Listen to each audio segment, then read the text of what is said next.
Welcome to Section 1. Introduction. The digital world relies on intricate networks, which enable communication between diverse devices across the globe.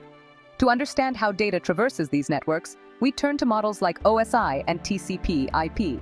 These models provide a layered framework, breaking down complex network operations into manageable parts, where each layer represents a specific function in data transmission. The OSI model, developed by the International Organization for Standardization, is a 7-layered model and serves as a theoretical framework for understanding network communication. On the other hand, the TCP/IP model, named after its core protocols, Transmission Control Protocol and Internet Protocol, is a 4-layered model and is the practical foundation of the Internet. Understanding these models is crucial for anyone involved in networking, as they provide a common language for discussing network functions, and this understanding aids in troubleshooting, design, and implementation of networks. Moving on to Section 2, OSI model. The OSI model's 7 layers work collaboratively, each performing specific functions, passing data to the layer below it. The process starts at the topmost layer of the sending device and ends at the bottom layer of the receiving device. Let's explore each layer. First, the physical layer, which deals with the physical transmission of data as bits over the network cable. It defines electrical and mechanical specifications for data transmission. Examples include cables, connectors, and voltage levels. Next, the data link layer ensures reliable data transfer between adjacent nodes on a network. It divides data into frames, performs error detection and correction, and manages media access control. Ethernet and Wi-Fi are examples of technologies operating at this layer. Then, the network layer, responsible for routing data packets across networks. It determines the optimal path for data to travel from source to destination. IP addresses and routers are key components at this layer. Lastly, the transport layer ensures reliable end-to-end communication between devices. It segments and reassembles data, provides flow control, and handles error recovery. TCP and UDP are the primary protocols at this layer. Now on to Section 3, TCP/IP model. The TCP/IP model is a more streamlined model compared to OSI. It combines some layers of the OSI model while maintaining core functionalities for Internet communication. Its 4 layers are, first, the network access layer, which encompasses the physical and data link layers of the OSI model. It handles hardware addressing, network topology, and data transmission over the physical medium. Ethernet cards and network interface drivers operate at this layer. Next, the Internet layer, corresponding to the network layer of the OSI model. Its primary function is routing data packets across networks using IP addresses. Routers and IP protocols are crucial components. Then, the transport layer, mirroring the transport layer of the OSI model, manages end-to-end communication. TCP and UDP are the primary protocols at this layer, providing reliable and unreliable data delivery respectively. Finally, the application layer combines the functions of the session, presentation, and application layers of the OSI model. It provides services for applications to communicate over the network. Examples include HTTP for web browsing, FTP for file transfer, and SMTP for email. Section 4.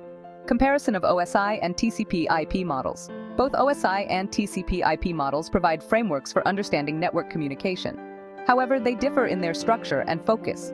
The OSI model is a theoretical framework with 7 layers, while the TCP/IP model is a practical model with 4 layers. The OSI model is more granular, separating network functions into distinct layers.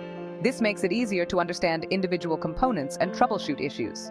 However, its complexity can make it difficult to implement in real-world scenarios. The TCP/IP model is more streamlined, combining some layers of the OSI model. This simplification makes it more practical for implementation and is the foundation of the Internet. However, its condensed structure can make it harder to isolate and troubleshoot problems at specific layers.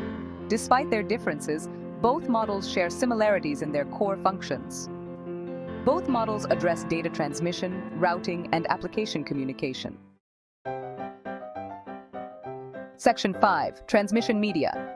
Transmission media are the physical pathways over which data travels in a network. They can be categorized into 2 main types, guided and unguided. Guided media. These media provide a physical path for data transmission. They are typically used in wired networks. Examples include twisted pair cable, which consists of 2 insulated wires twisted together to reduce electromagnetic interference. It is commonly used in telephone lines and Ethernet cables. Coaxial cable, composed of a central conductor surrounded by an insulator and a braided shield. It provides higher bandwidth and is used in cable TV and high-speed internet connections. Fiber optic cable, which transmits data as light pulses through thin glass fibers. It offers high bandwidth, low attenuation, and immunity to electromagnetic interference. Used in long-distance communication and high-speed networks. Unguided media. These media transmit data wirelessly without a physical conductor. Examples include radio waves, used in wireless networks like Wi-Fi and Bluetooth. They transmit data over various frequencies and distances. Microwaves, higher frequency radio waves used in satellite communication and long-distance terrestrial links. They require line-of-sight transmission. Infrared, uses infrared light waves for short-range communication, commonly used in TV remotes and data transfers between devices. The choice of transmission media depends on factors like distance, bandwidth requirements, cost, and security considerations. Section 6. Conclusion. Network models like OSI and TCP/IP provide essential frameworks for understanding the complexities of data communication. They break down the communication process into manageable layers, each with specific functions. Understanding these models is crucial for network professionals and anyone working with technology.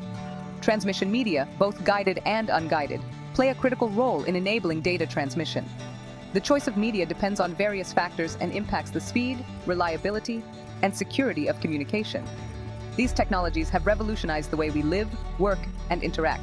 From the internet to mobile communication, these technologies have made information readily accessible and connected the world in unprecedented ways.